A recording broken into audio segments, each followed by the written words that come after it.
Lux presents Hollywood.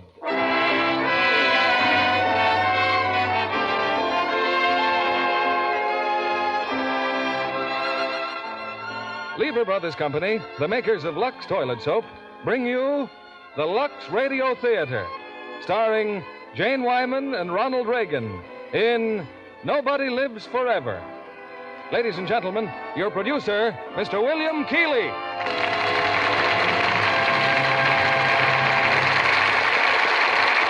Greetings from Hollywood, ladies and gentlemen.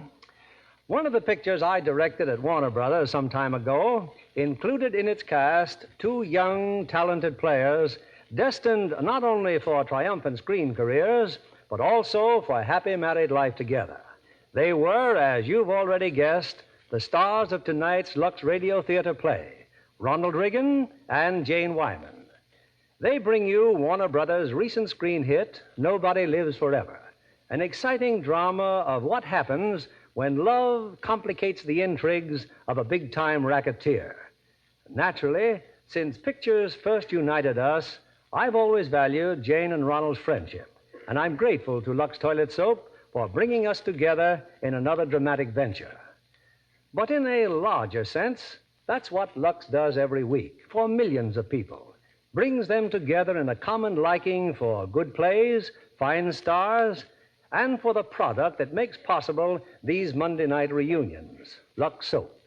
I'm sure that latter preference is well rewarded. Our clock says curtain time, and here's Act One of Nobody Lives Forever, starring Jane Wyman as Gladys Halverson and Ronald Reagan as Nick Blake.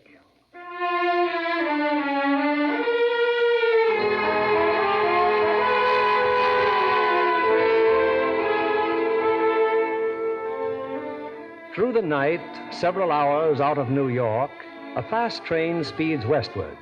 In a Pullman compartment, two men have sat in silence for some time. But silence is something that Al Doyle can't endure for very long. You like your dinner, Nick? You serve a pretty good meal on this train, huh? Yeah, it was okay. Feeling all right? I'm feeling fine. Nick, you mind if I ask you a couple of questions? Why should I mind? Go ahead. I don't get it, Nick. When I started asking you questions before, you got sore. You clammed right up. Try me now. Well, for one thing, what are we doing on this train? We're going to California. Yeah, that much I can read off the tickets. But why, Nick? Why California? Like I said, I'm tired. I want a vacation. I've been 2 years in the Army overseas and 8 weeks in the hospital. Yesterday, the Army says I'm a civilian again. Okay, I want to relax for a while. Yeah, I know, Nick, I know, but what's the matter with someplace closer to New York?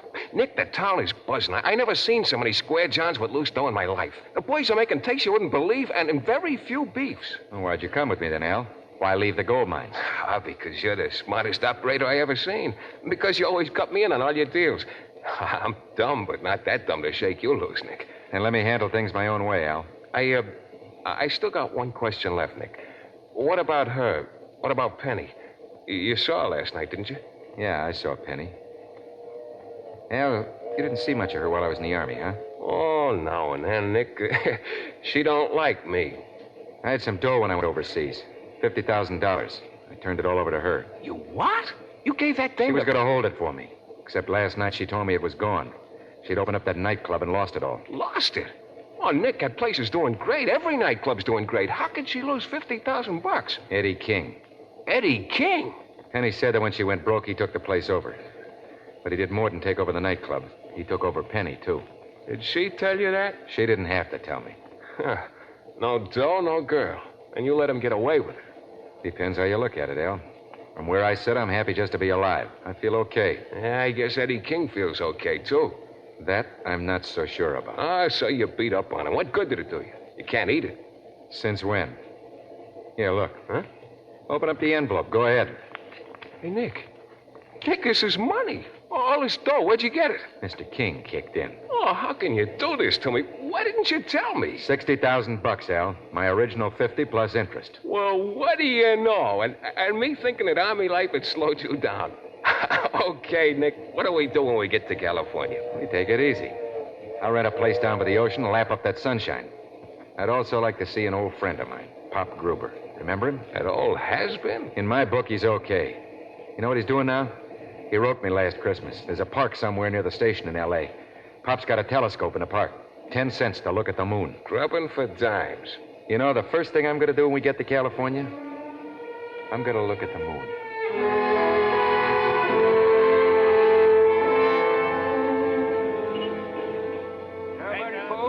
Look through the telescope, see the wonders of nature. Only a dime, folks. 1 dime. See the mountains of the moon. And what do you say, mister? Where I come from, it used to be a nickel. And when I come from, guys like you... Nick! Nick, how are you, boy? I'm fine, Pop. How's the telescope racket? Looking up, Nick, looking up. Where'd you come from? Just got off the train. Thought I'd check up on you. Oh, am I glad to see you. And what happened, Nick? You lay him out of the Army? No, I talked him into a discharge, Pop. Talked your way out, eh? Same old Nick. You here alone? Al Doyle's with me, waiting in a cab. Pop, I wanted to thank you for the box you sent me. You know, you and Al were the only guys that remembered me while I was across. Oh, forget it. Nick, what are you doing out here? You got something lined up? Not a thing. All I want to do is rest. Well, where are you going to be staying? I'll let you know as soon as we settle down. You'll come out, Pop. We'll split a bottle of beer, huh? Oh, I'd sure like to, Nick. Well, I'll look you up in a day or two. So long, Pop. Gosh. How about it, folks? See the wonders of nature? Just a dime, folks. Just 10 cents. Hello, Pop. I'm working, Windy. Beat it. I just seen something better in the moon. It didn't cost me nothing. I said blow. Nick Blake, huh? What's he up to, Pop? He ain't up to nothing. If he was, you don't think I'd tell you, do you? It's okay, Pop. But I better tell Doc Jensen that Nick Blake just come to town.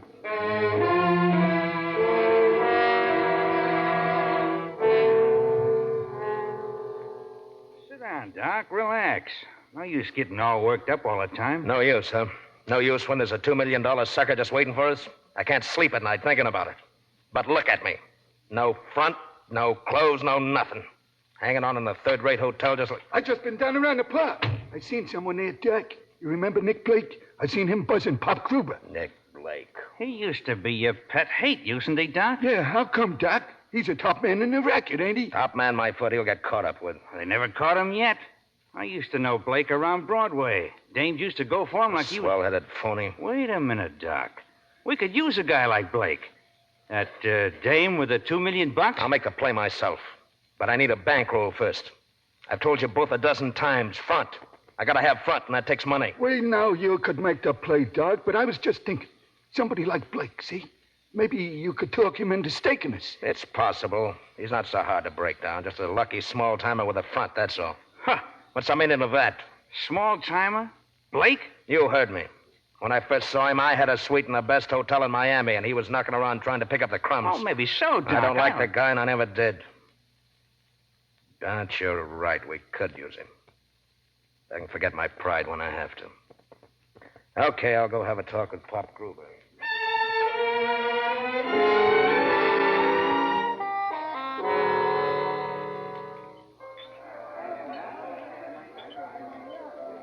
Hello, Pop. Huh? Where you been the last 2 days, huh? Been looking for you. I ain't been around, Doc. You weren't here last night. I thought you come in every night for a beer. Well, I'm here now, ain't I? Drink up. I'll buy you another one. I only drink 2 beers a night. This is my second. Now. Nick Blake's in town. Yeah? He's in town. Matter of fact, I was with him last night. I've located a sucker, Pop. Blake might be interested in financing the project. Forget it. Look, this is the biggest thing there is. All I we tell need you, is... it's no use. It'll be worth $500 to you if I can find him. Because you got 500. I will have, and you know you can trust me. Doc, you and Windy and Shake haven't seen 5 seas in 5 years. We all have our ups and downs. I was the biggest there was once. Yeah, once don't count. Well, I guess I'll call it a night. No, wait a minute.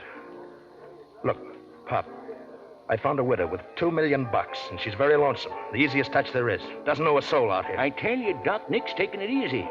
Besides, he'd never work with you. I've been living for this one, Pop. I'm going to see that sucker gets taken no matter what. A small bankroll's all I need to put me right back where I was, on top. That's where I belong, and you know it, right on top. Not so loud, Doc. Take it easy. Take it easy? Well, there's $2 million begging for a sleigh ride?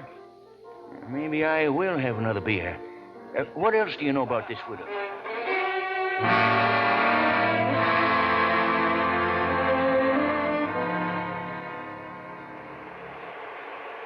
You call me, Al? Come here, Nick. We got company. Didn't expect me back so soon, did you, Nick? Well, Pop, fine. I just been in for a swim. Sit down, Pop. This sure is some swell layout, Nick. House like this, Ocean right at your door. Well, don't blame you for wanting to take it easy. You're itching to spill something, Pop. Oh, you're too young to take it easy, Nick. In spite of all these high income taxes, $2 million is still a lot of money. How much did you say? Come on, Pop, open up. Well, there's a nice $2 million job in town, but Nick would rather go in swimming. All right, Pop, put on the con. I used to be a pretty fair confidence man in the old days, Nick, but age caught up with me, just like it does to all of us. Who sent you to see me? As far as I can make out, this is a right touch, and a guy like you, Nick, could turn it in a month. Go on, we're listening. It seems there's a widow. Come out a few weeks ago from Minneapolis. That's a switch, taking a widow. Nick, at least listen to This him. widow can stand a take. She's loaded. You can set yourself for life, Nick, and you'd be helping me out, too. I'm sure getting tired of that 10-cent telescope. And picking pockets while the customers are looking at the moon. And I'm getting old. I do the best I can. This widow now, she's living at the Marwood Arms. Her husband died a year or so ago, and she's lonesome. Why, it's just your The dish. swimming was sure swell today, Pop. All right, Nick, if I'm born, you... No, Pop, wait. Nick, please. It's okay, Al. Nick always was stubborn as a mule. I've done all right, haven't I? Yes, you've done all right. When I was your age, I had the world by the tail, too. Making plenty of money and throwing it out the window just like you're doing. I thought there was no end to it. All right, look at me now. Don't get sore, Pop. Maybe you got a bankroll. Living like this, how long's it going to last? What are you going to be doing when you're 65, Nick? Selling pencils? I don't think it'll ever come to that. I didn't think it would either. So long, Nick. Pop, stay for dinner. We got a good cook. No, I got to get back to town. Well, not on a bus anyway. Drive him in, Al. Sure. I'll get the car, Pop. No hard feelings. I think you're making a mistake, Nick. But no hard feelings.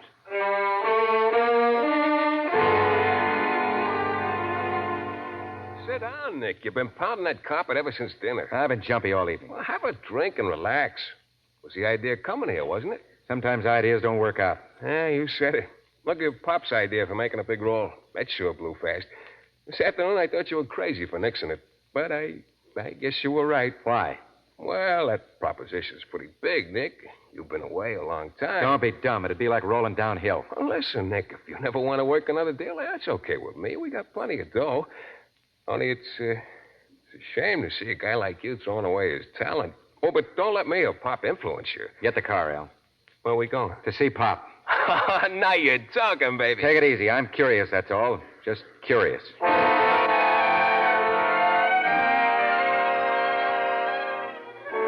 That's the whole story, Nick. I can set up a meeting with Doc and his boys any time you say. Tomorrow, Nick. There's a lot about this I don't like. Most of it, Doc Ganson. Yeah, there's sort of a cafe on Main Street, Nick. Be a good place to meet. There's a little private room where we can talk. Tomorrow, huh? Thursday. I want to look around first.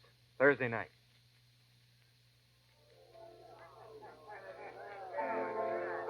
Well, here he is, Doc. Here's Nick and Al. Told you Nick could be here. Hiya, Blake. Let's skip everything else, Doc, except what I'm here for. Suits me, Nick. Sit down, boys. Pop's information was a little sketchy. I've been doing some investigating on my own. What do you mean, Pop's information? I located this. I stirred it. That's understood, but just to get it straight. The sucker's name is Mrs. Gladys Halverson, widow. Husband, Carl Halverson, died about a year ago and left her a fortune which amounts to $2 million. She's staying at the Marwood Arms in Suite 901. Anything else, Doc? No. I guess that about covers it. Not quite. What you didn't find out is that her business advisor is out here with her. A guy by the name of Manning. He's also staying at the Marwood Arms, which may make it a little tough. Any questions, Doc? No.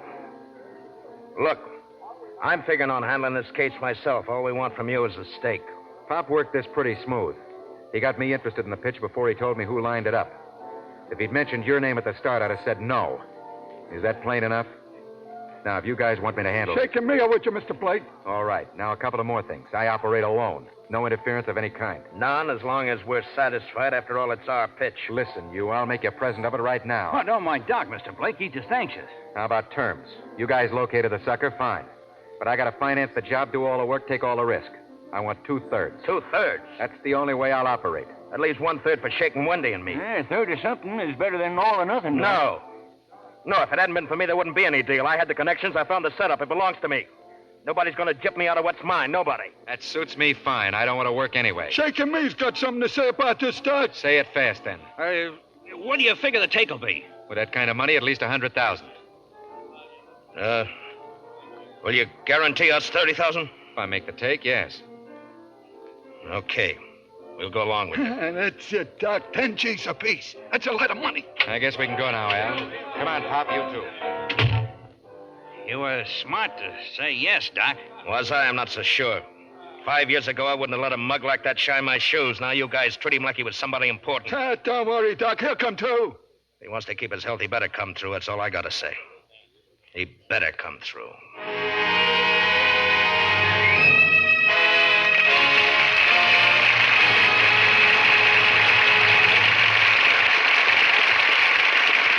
In a moment, we'll return with Act Two of Nobody Lives Forever. Meanwhile, here's Libby Collins, our Hollywood reporter. What have you been up to, Libby? Indulging in a bit of nostalgia, Mr. Keeley.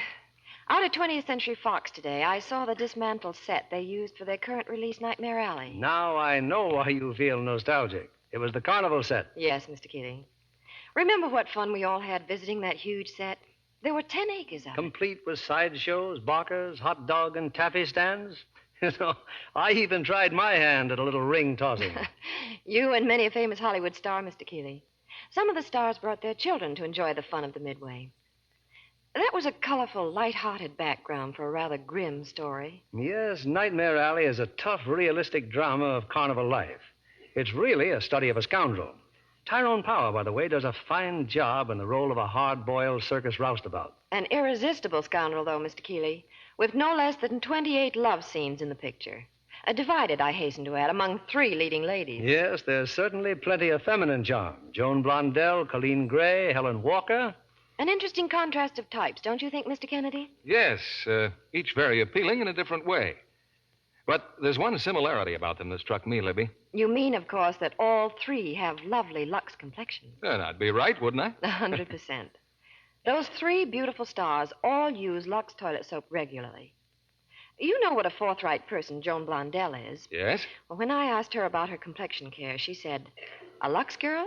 You bet I am. Active lather facials really work for me." Lux Soap Beauty facials do make skin lovelier, all right. Skin specialists proved it.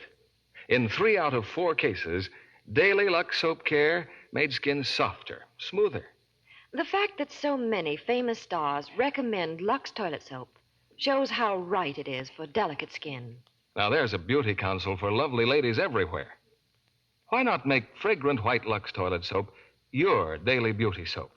Remember, it's Hollywood's own complexion care, the choice of 9 out of 10 lovely stars.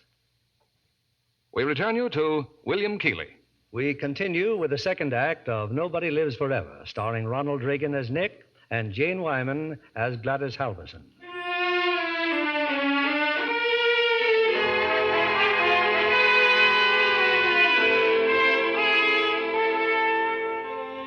For 2 days now, Nick Blake and Al Doyle have been occupying one of the most expensive suites in the very exclusive Marwood Arms Hotel.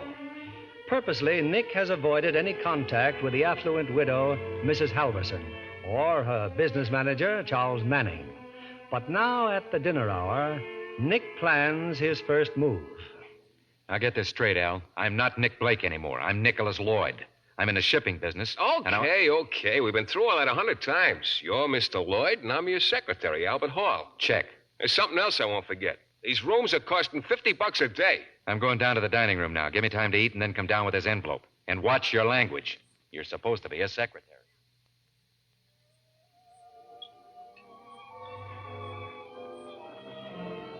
Oh, good evening, Mrs. Halverson. Good evening, Mr. Evans. Good evening, Mr. Manning. Is everything satisfactory? Excellent dinner, Mr. Evans. Thank you. If there's anything else at all that you wish, please let me know. Now then, where was I, Gladys? Oh, yes, the 17th hole. I said to the caddy, my mashy niblick, please. I played a little to the right for the wind, of course. Of course. I took a full swing, and what do you suppose happened?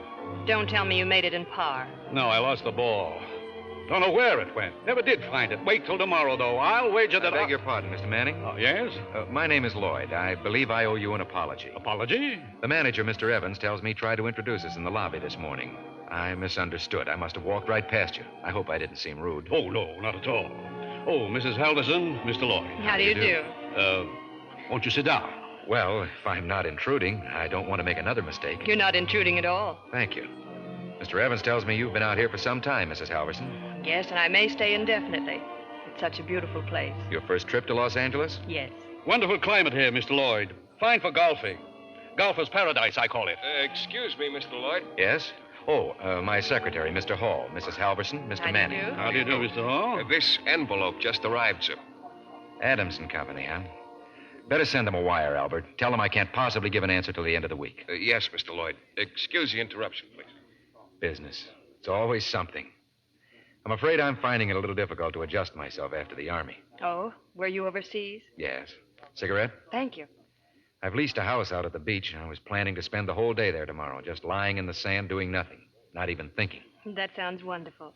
I haven't been to the beach since I came here. Nor I. Waste of time for me, you know. I play golf every day. Oh. Well, I was going to suggest you both drive out to the beach with me. Well, I'd better be running along. If I want to take a day off tomorrow, I'll have to work tonight. Mr. Evans mentioned your work to me. Shipping business, I think he said. Well, yes, in a way. Just before the war, I got interested in maritime salvage, deep-sea tugs. Should be very big once things settle down again, you see. Well, excuse me for talking shop. This has really been very pleasant. Good night. Good night, Mr. Lloyd. Odd sort of chap, isn't he? Deep-sea salvage. Sounds like an interesting project. Too bad he doesn't play golf. Charles. Yes, Gladys? Do you mind if I have a brandy? Why, Gladys, you haven't had... Why, of course. How nice to see you enjoying yourself. Waiter!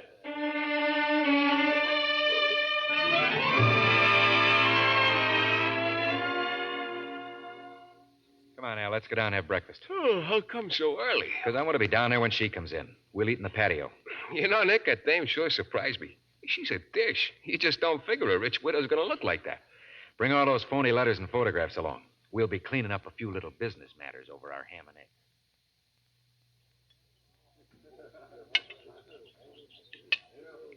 This sort of life sure agrees with me, Nick. Look at me, eating breakfast with the birds and the bees. I never did this in New York. I thought you missed New York. Me? Oh, no. Little, maybe. Hey, Nick, I wonder how Penny's doing these days. What makes you think of Penny? Nothing at all. I was just wondering. And stop wondering. It's one dame who can take care of herself. I hope I never see her again. And speaking of dames, here she comes, the widow. Then get in the act. Okay. It appears that several of these matters, Mr. Lloyd, come under the jurisdiction of the Coast Guard. If it's satisfactory to you, sir, I'll wire Commander Appleton that we're... Oh, good morning, Mrs. Halverson. Well, good morning. Lovely morning, isn't it? Won't you join us for breakfast? Well, you seem very busy. Nonsense. Put away the correspondence, Albert. Yes, sir. I'm always looking for an excuse to quit work. Waiter. Yes, sir. Mrs. Halverson would like to order. Oh, yes. I'll have the usual, please. Yes, Mrs. Halverson. As soon as I'm through with my correspondence, I'm going out to the beach. How nice. I don't suppose you could persuade Mr. Manning to give up one morning of golf. I doubt it very much. He'd be upset the whole afternoon. Oh, well, there you are. Good morning. Good morning. Good morning, Mr. Manning. I just talked to Mr. Peterson, Gladys. He's waiting for me at the Meadowbrook Club. Wants me to have breakfast with him. I was wondering if you'd like to... No, thank you, Charles. You run along. I feel so guilty leaving you alone every day. I do wish you'd... Oh, those photographs, Mr. Lloyd. Are those the tugboats? These? Oh, yes. Had no idea they're so large. Well, this is the deep-sea type, about 300 tons. Salvage, huh? Should be a tremendous business. Very interesting. Well, Gladys, I really should be getting along. Mrs. Halverson, why don't you come to the beach with me? Well, thank you. I'd like to very much. Fine. That's a good idea. Well, have a nice time. Goodbye, all. Goodbye, Charles. Can you be ready in an hour? I can be ready right after breakfast. Call the house, Albert. Tell them we'll be down around 11.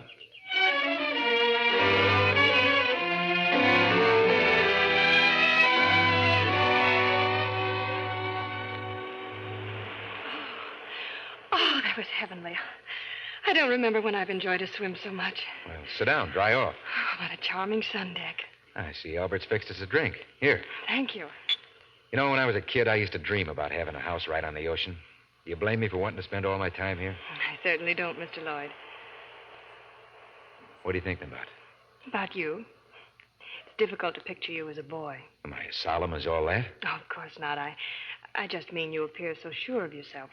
As if you could, well, take care of yourself no matter what the surroundings were. I was brought up in a tough school. A riverfront kid in New York.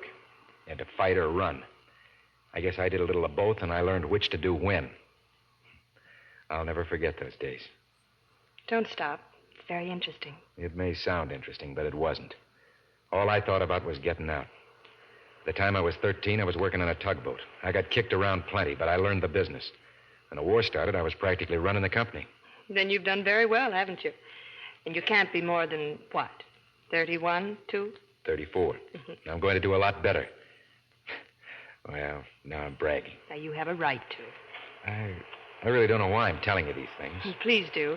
I don't talk much myself, but I like to listen. Well, I like to hear myself talk, so we should get along all right. This has been quite the nicest day I've had in a long, long time. Doesn't take much to please you. No, not much. I've been around so little. My husband was never in really good health, so we seldom traveled. He liked to sit at home and read a book or listen to the radio, so... Not that I minded. I was happy to do whatever he wanted. You better not let other wives hear you saying that, or they'll put you out of the union. Oh, I didn't feel as though I'd missed anything. He depended on me a great deal. You see, before we were married, I was his secretary. Well, you're not exactly my idea of a secretary. Well, that's because you think of me as a well-to-do woman. But it wasn't always like that. My father... Well, I think I'll say what you said. I don't know why I'm telling you all these things. I don't know when I felt more like listening. You don't have to be polite, Mr. Lloyd. I'm sure that all this is a little too quiet for you, isn't it? Oh, and don't misunderstand. I'm not saying that you're fast. It's just that you seem a little less conventional than most of the men I've met. Well, don't tell on me, will you? Mr. Manning might not like it. Well, I'd better start thinking about getting back to town. Oh, of course. It'll be nice driving back. The sun's just going down. Hills will be beautiful.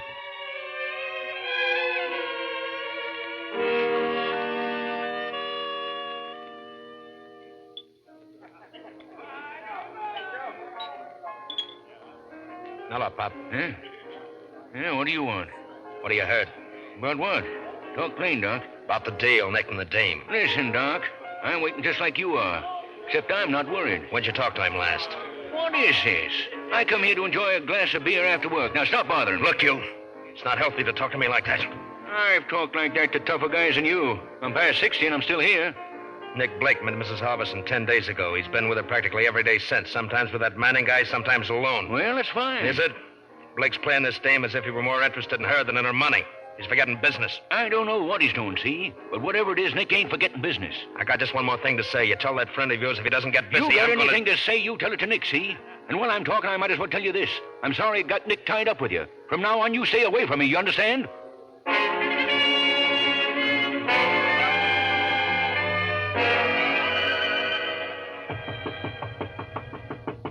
Come in. Oh, hello, Manning. Where's Gladys? In her rooms, I believe. I just thought we might have a little chat, you and I, before we go to the races. Fine. Lloyd, I've been giving a lot of thought to that salvage business of yours. Really? I'm afraid I've been neglecting it. Look, we're both businessmen, so I'll come right to the point. I'm looking for some good, solid investments for Mrs. Halverson. Now, I don't know much about the shipping business, but if there's any... You mean you'd like to invest in our company? I'd certainly like to consider it. But we don't need any money, Manning. We're subscribed to the limit right now, and I'm not going to sell any stock. I was afraid of that. I'd like to accommodate you, of course, but you see, I have a partner in New York. Oh, I don't know. I suppose I could ask him to do me a favor. I'm phoning him tomorrow. That's very decent of you, Lloyd. Thanks. I'll let you know what he says. Oh, I'll pick you and Gladys up in half an hour.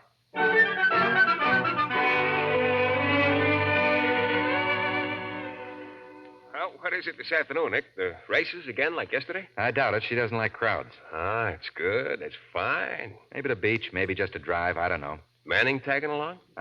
Just Gladys and me. I'll be back for dinner. Hey, what's your rush? She's waiting for me in the lobby. Nick, Pop called this morning. I'm meeting him this afternoon in that cafe downtown. Pop says Doc's getting awful jumpy. Let him jump. Well, Doc's a bad boy, Nick. Not very. I'm getting a little jumpy myself. Take an aspirin. Oh, Pop's no fool, Nick. If he's worried, there's something to worry about. They figure you're not bearing down hard enough on this take. A deal like this takes time. Nick, you sure you're not going overboard for this tomato? Look, I'm going downstairs. No, she can wait a minute. If Doc figures he's getting sold, he's going to blow the top right off. Oh, this is what comes from getting mixed up with a bunch of small-time chiselers, always hungry, always scared. You know something? I think for once Pop conned me into a bad one. But our dough's going like confetti, Nick. Look at these rooms and the house at the beach. It's my own dough I'm spending, remember? Come on, we can talk in the elevator. I never seen you so excited over a dame, Nick. Not even Penny in the old days. Go on, ring for the elevator. I'm very sorry, miss. I just called Mr. Lloyd's suite, but there's no answer. I see. Well, would you mind leaving word that I stopped by? Miss Adams, Penny Adams. I'll be very glad to. If you'd care to wait, though, I'm sure Mr. Lloyd hasn't left the hotel. What do you mean? He's probably on his way downstairs. Oh, I'll wait for him here then. Oh, why, there he is now, Miss Adams, just getting out of the elevator. Oh, yes, thank you. Thank you very much. Nick, look. What's the matter with you? Over there at the desk. Ain't that Penny? Penny. Go in the writing room, Al. That's where I'm supposed to meet Mrs. Halverson. Stall her in there. Yeah, sure, I'll stall her. This deal's really gone haywire. Nicky, darling. All right, Penny, what do you want?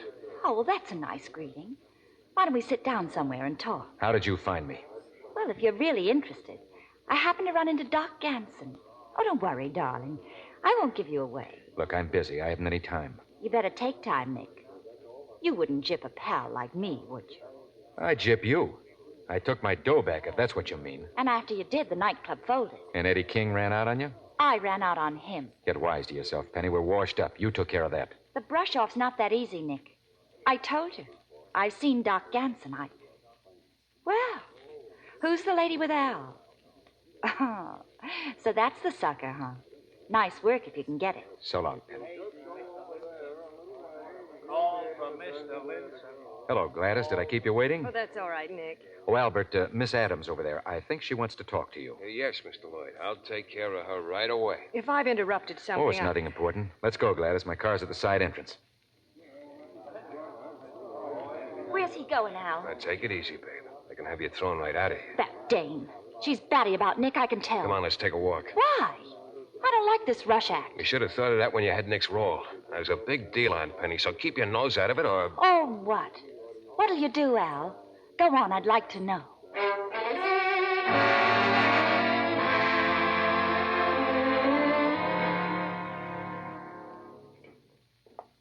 Nick, tell me to mind my own business if you wish, but that girl in the lobby just now, you were rude to her.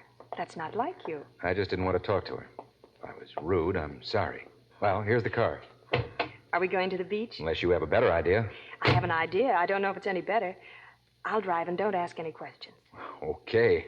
I bounced all through Italy in a Jeep, so why should I worry about your driving? Now, just for that, I'll run you into a tree.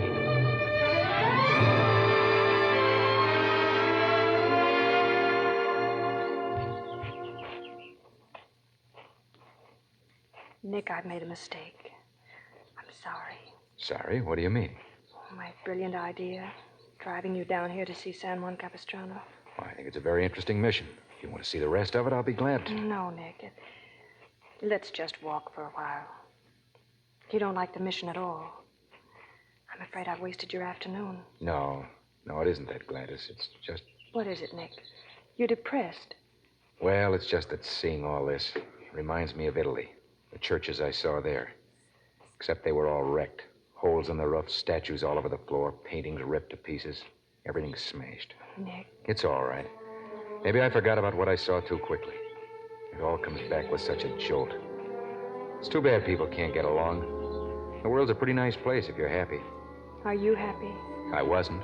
When? Until I met you. I love you, Gladys. Oh, Nick. Nick, I've been waiting for you. It seems all my life I've been waiting for you.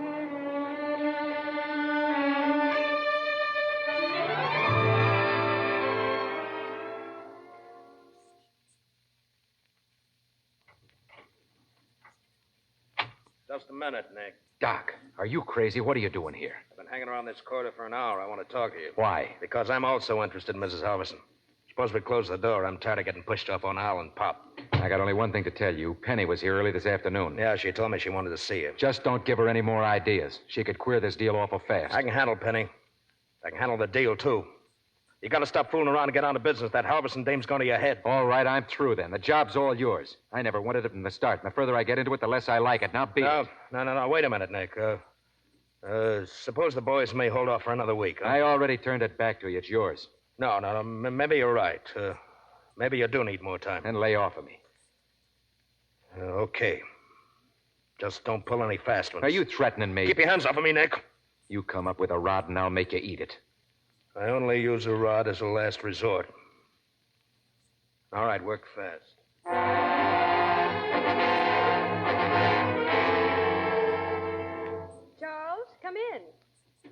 Where have you been? I've been trying to reach you. I was with Peterson all afternoon.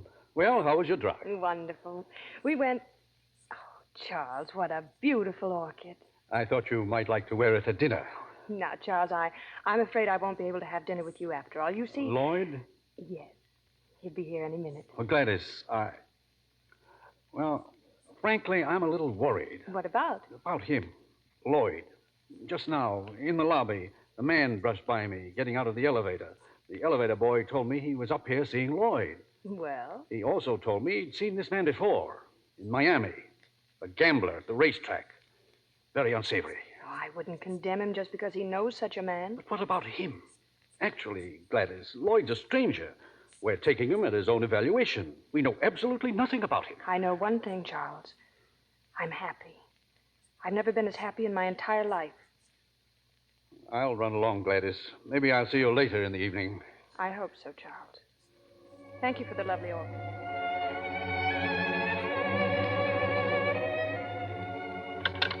Hello? Hello, desk. This is Charles Manning. Get me the district attorney's office.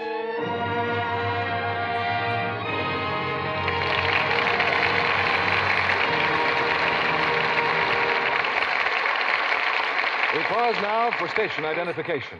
This is CBS, the Columbia Broadcasting System.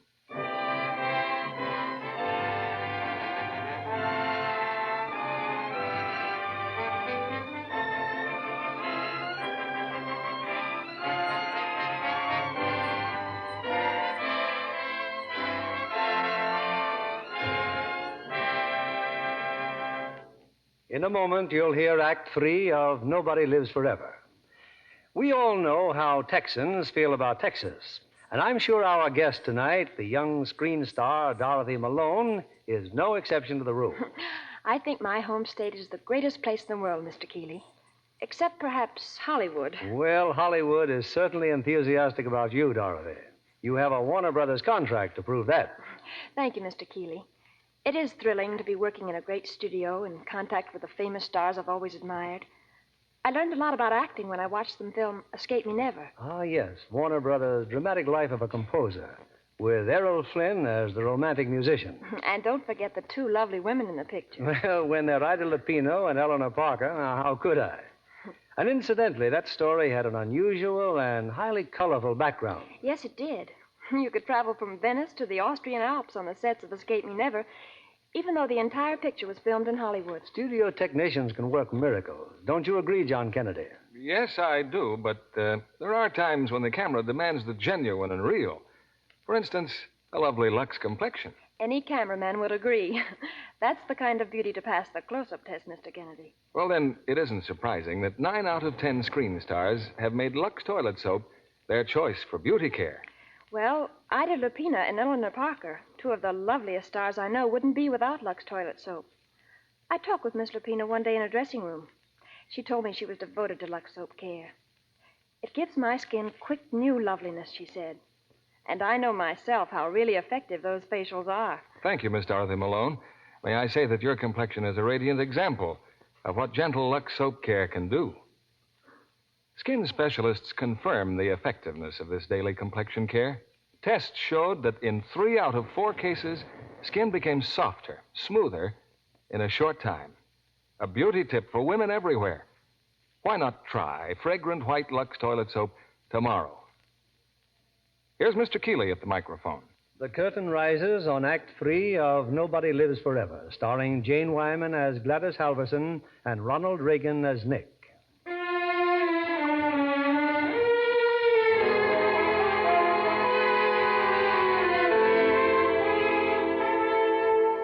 It's about an hour later.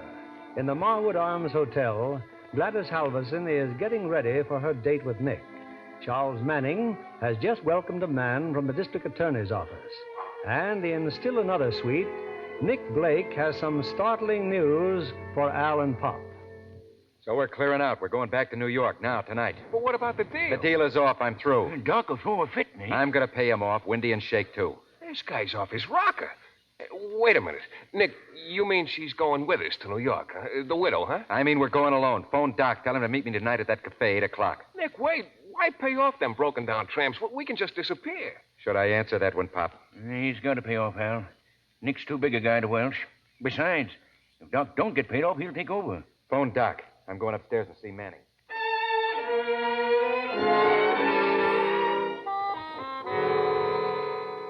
I hope you don't mind coming here to my rooms, Gladys. What's so important, Charles? You sounded so mysterious on the phone just now. Gladys, this is very difficult. I've just found out for sure that Mr. Lloyd is not at all what he seems. He's a professional swindler. That's ridiculous. Surely you don't really believe that. He'll be here any second. I told him I had a check for him, that I was buying an interest for you in his salvage company. Are you trying to tell me he wants to sell us some worthless stocks or something? Exactly. And that his real name is Blake. He's a notorious confidence man. And I'll prove it to you when he takes this check. Charles, really, that's absurd. Come in. Hello, Manning. Gladys, I didn't know you were going to be here. Charles asked me to come here. Well, I'm glad you are. I just received a telegram. Bad news. Oh? We can't accept your money, Manning. Things aren't going at all well in the firm. I couldn't possibly recommend an investment until I fly back and investigate. You're leaving? Tonight. Nick, will you be gone long? I don't know. I hope not. Well, this is very disappointing. Will I see you before you go? Of course. Goodbye, Manning. Goodbye, Lloyd. Well, Charles. Just a minute. He's gone, Mr. Johnson. Mrs. Halverson, Mr. Johnson, District Attorney's Office. How do you do? That was Blake, all right, Mr. Manning. Oh, no. You must have made a mistake. No, it's no mistake, Mrs. Halverson. Well, then, arrest him. On what charge? He didn't take your money. He refused it. Well, keep in touch. If he makes another move, let me know right away.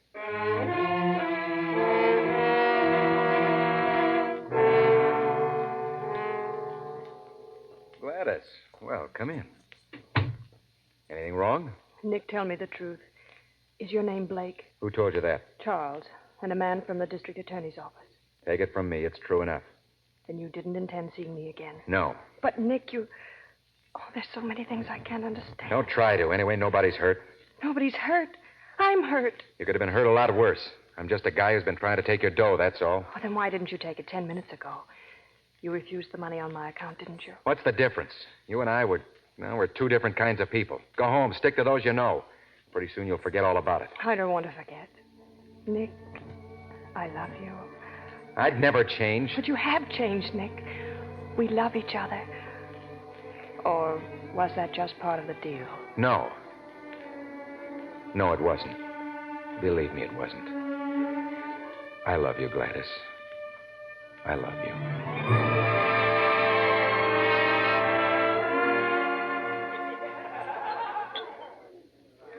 8 o'clock. You're right on time, Nick. All right, Doc. Where's Windy and Shake? I can handle this alone. What is this? I guaranteed you guys 30% of $100,000. I got it right here. If you want to collect, call in your boys. No. That guarantee doesn't mean a thing anymore. How do I know how much the take really was? I'm telling you. I got a feeling there wasn't any take. You're trying to shake us. It's 30 G's or nothing, Doc. Yes or no? Put your hands on the table, Nick. I got a gun on you.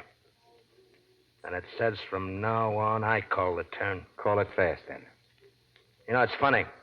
You can get so close to something that you lose all perspective. It was Penny Adams who steered me straight. This afternoon, she put it all together for me. You pay us off in chicken feed, marry $2 million, and live in clover the rest of your life. Now you're really blowing your top. We figure they would have for $2 million. 30% of that is what you owe us. That's all, huh? It's a lot of dough. But you can pay 50 G's at a time. Suppose I don't play ball. Why begrudge us our dough? You'll have plenty. Of course, if something was to happen to you, an accident maybe, I'd have to take over, wouldn't I? This takes a little figuring, Doc. Now, from your point of view...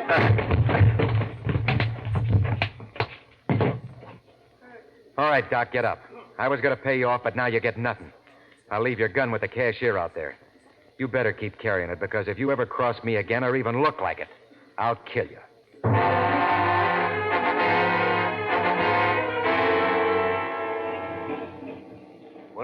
Did you pay him off? No, it's blown higher than a kite. I was afraid of that. Well, what happened? There's no time to talk. Doc will be coming out any minute. When he does, follow him in your car, Al. Stick to it. And you? I'm going back to the Marwood Arms and make sure Gladys is all right. There's something queer about all this. Okay, Nick. As soon as you find out anything, call me there.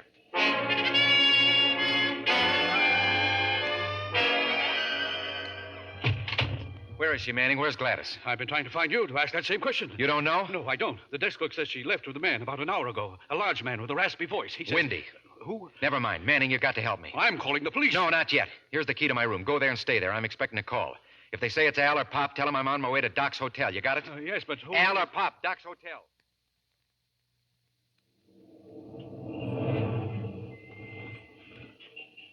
I switch off the headlights, Pop. You don't think Doc's wise that we followed him? No. El Dorado Hotel. I guess we just park here till Doc comes out again.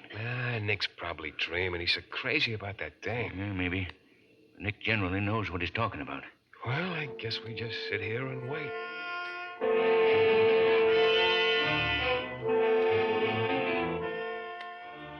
So, Wendy brought her here to the room like you said, Doc. I'm sorry I kept you waiting, Mrs. Halverson. Your friends say Mr. Lloyd is in trouble. But that's all they'll tell me. I'm afraid that's all we know, Miss Halverson. Mr. Lloyd is in trouble, and he wants to see you. Where is he? Why can't you take me to him? We'll be happy to take you to him. My car's at the curb.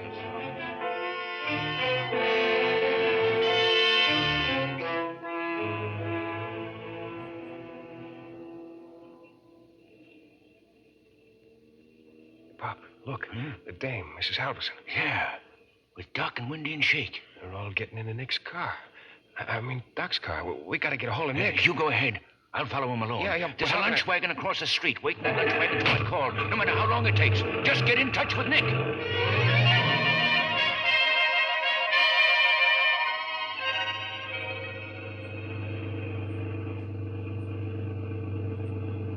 But if there's anything wrong with Nick, why didn't he telephone me? Are you sure he's all right? He's all right, Miss Halverson. You said we were going to the beach. We're at the beach, lady. But Nick's house is in the other direction. I'm sure of it. Nobody said we're going to Nick's house. Now, relax, will you? We'll be there soon.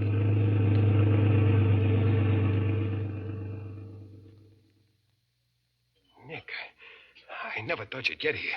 I bet I drank a gallon of coffee waiting here in the lunch wagon. He told me on the phone Pop was going to call you. Yeah, he just did. Come on, let's lamb out of here. I'll tell you in the car. Where is she, Al? Where's Gladys? Pop trailed him up the coast about 30 miles. I got it all written down, Nick, all the directions. Is Gladys all right? Did Pop know? Yeah. She's okay. There's a highway along the ocean. We got to look for a lighthouse. 2 miles past the lighthouse is a little grocery store or something. That's where we meet Pop.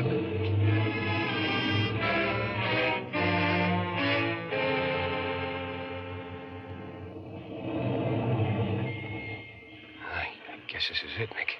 2 miles past the lighthouse, and here's the store. Yeah, but it's dark. Closed for the night. Well, Pop said for sure he'd meet us at Nick! Pop! Where'd they take her, Pop? Now, take it easy, Nick. They got Mrs. Halverson in a shack about 300 yards from here on the beach.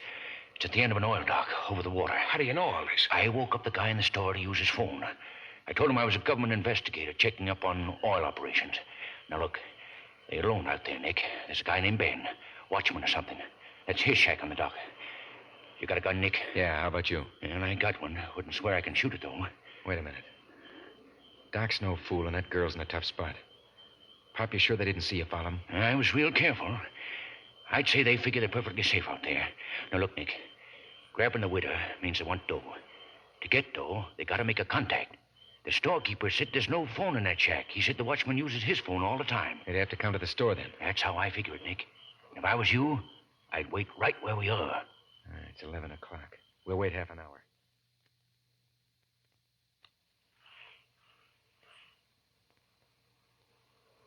It's 11 o'clock, Ben. You sure that guy in the store let you use the phone? He'll let me use it. You're all rather casual about this, aren't you? Seems to me I've heard that kidnapping is a very serious offense. I hope you're going to behave, Mrs. Halverson. We might have to get rough if you kick up a fuss. That would be rather silly of me, wouldn't it? That's what I like, Doc. A dame with sense. We'll contact Manning now, Mrs. Halverson. Manning will contact Nick Blake. Knowing me pretty well, Blake won't yell for the police. I'll put it to you this way. You're our security for a big loan. As soon as we get the money, Blake and Manning get the security. Simple. Very simple. Get going, Ben. That's a waste of the store. You better give me 20 minutes.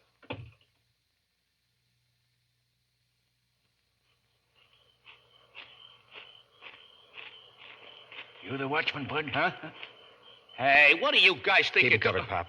Who's out in the shack? Are you kidding? There's nobody here for... You still think we're kidding? Okay. Just some friends of mine. The girl, is she all right? Yeah. What did you leave the she's shack all right. for? I went out the telephone. We better work fast, Nick. They'll be expecting him back. Take him under the pier, Al. Pop and I are going to case the shack.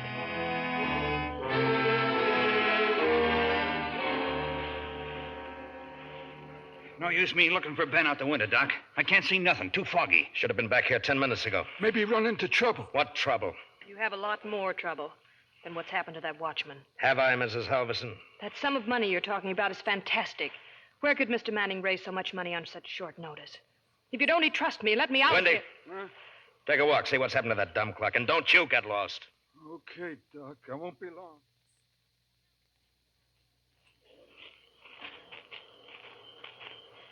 That you, Nick? It's me, Pop. What'd you do with Windy? He's still out cold. I left him with Al. Anything stirring out in the dock? Nothing I can see, Nick. I can hear something bumping, though, against the pilings. Yeah, a boat probably. Tied up at the end of the pier. A boat?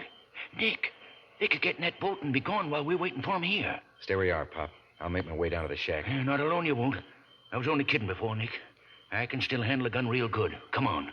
Okay, but take it slow, Pop, and if you hear anything, duck behind a piling.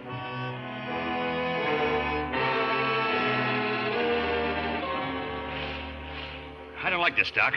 First Ben and now Windy. What's happened to him? If you'd only listen Don't you to start me... giving me arguments.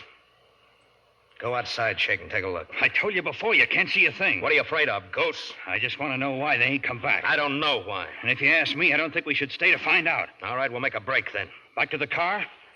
Not me, Doc. That's the way they went. Get wise, will you? We'll use Ben's boat. Now get on that ladder out there and see if you can start the motor.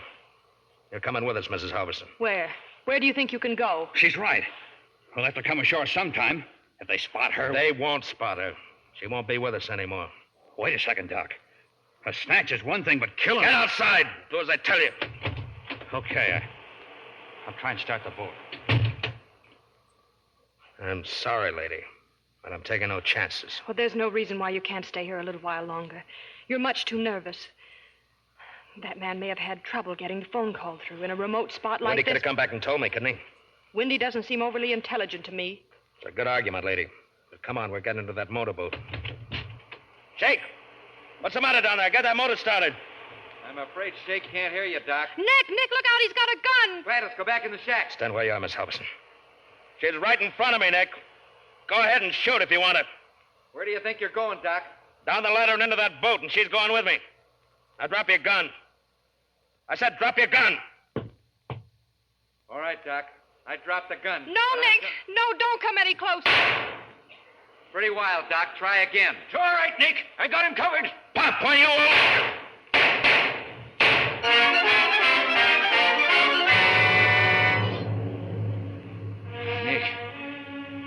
Nick, did I get him? You got him, Pop. He's dead. Oh, in all my life, only decent thing I ever done. All my life. We'll get a doctor. You'll be all right. I'm not complaining. Look after him. Nick's okay. I'll look after him. I always said, Nick. Pop. Poor old guy. I guess his time was up and mine just wasn't. Nobody lives forever. That's the way he always looked at it anyway. Who was he, Nick? Just an old guy down in his luck.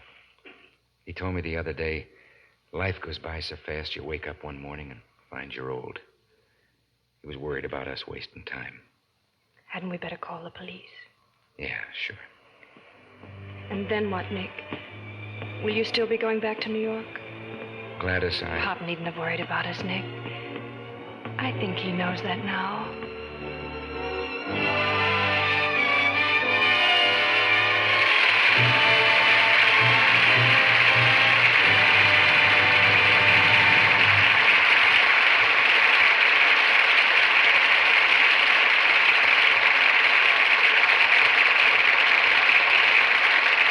For bringing the story of Nick and Gladys unforgettably to life, our thanks to tonight's stars, Jane Wyman and Ronald Reagan, who joined hands at the footlights for a curtain call. Ronnie, I certainly enjoyed your performance in Warner Brothers' The Voice of the Turtle, and I'm sure our listeners will, too. Incidentally, isn't this the first time you and Jane have teamed in radio together? Oh, not quite, Bill. We did a show together once before. But so long ago you could almost call this our first time together. But if my memory's correct, you both were separately in radio before you came to Hollywood. That's right, Bill. Ronnie was a sports announcer back in Des Moines. Now, way, way back, too. But I'm sure you haven't forgotten the touch. Oh, Bill, you never forget that. 30 seconds left to play, score 7-7. They're out of the huddle up to the line of scrimmage. Ball is snapped to Felton. Felton fakes to Morney. To Kerr, hands off the ball to Kamansky on a reverse into the line. What a hole. That interference opened up. Kamansky breaks into the clear. He's on slippery rock. State teaches 35-yard line. Kamansky's down to the 30. Not a man around him. He's into the clear now. Kamansky on the 20, the 15, the 10, and Kamansky is over. Uh-oh. What happened? Kamansky hasn't got the ball.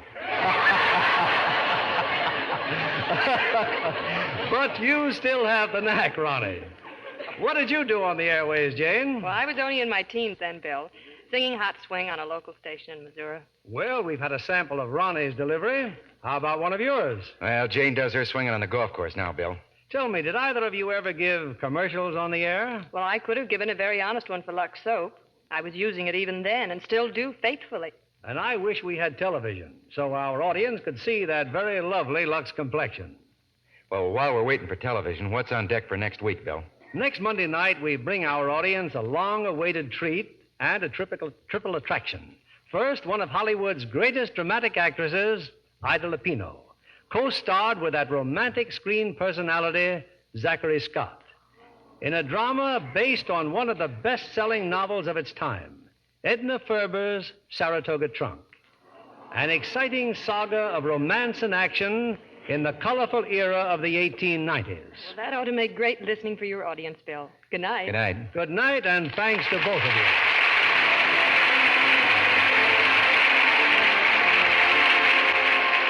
Lever Brothers Company, the makers of Lux Toilet Soap, join me in inviting you to be with us again next Monday evening when the Lux Radio Theater presents Ida Lupino and Zachary Scott in Saratoga Trunk.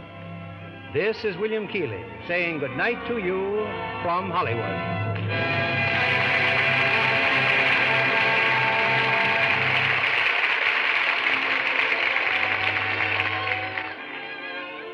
Jane Wyman will soon be seen in the Warner Brothers picture Johnny Belinda. Heard in tonight's cast were William Conrad as Doc, Bill Johnstone as Pop, Ira Grossell as Al, Herbert Butterfield as Manning, Francis Robinson as Penny, and Edwin Max, Tyler McVeigh, Eddie Marr, Herbert Rawlinson, and Edwin Cooper. Our music was directed by Louis Silvers. This program is rebroadcast to our men and women overseas through the worldwide facilities of the Armed Forces Radio Service. Our Lux Radio Theater production of Nobody Lives Forever has come to you with the good wishes of the makers of Lux Toilet Soap, Hollywood's own beauty soap, the complexion care used regularly by 9 out of 10 lovely screen stars. They depend on this fine white soap for the gentle, beautifying care million-dollar complexions must have. This is your announcer, John Milton Kennedy, reminding you to join us again next Monday night to hear Saratoga Trunk with Ida Lupino and Zachary Scott. Pepsodent won by 3-1. Yes, by an overwhelming average of 3-1. Families throughout America who compared toothpastes they were using at home preferred new Pepsodent with Irium over any other brand they tried. They said new Pepsodent toothpaste tastes better, makes breath cleaner, makes teeth brighter. Yes, with families who made comparison tests, Pepsodent won by 3-1. Be sure to listen next Monday night to the Lux Radio Theater presentation of Saratoga Trunk with Ida Lupino and Zachary Scott. Stay tuned for My Friend Irma, which follows immediately over most of these stations. This is CBS, the Columbia Broadcasting System.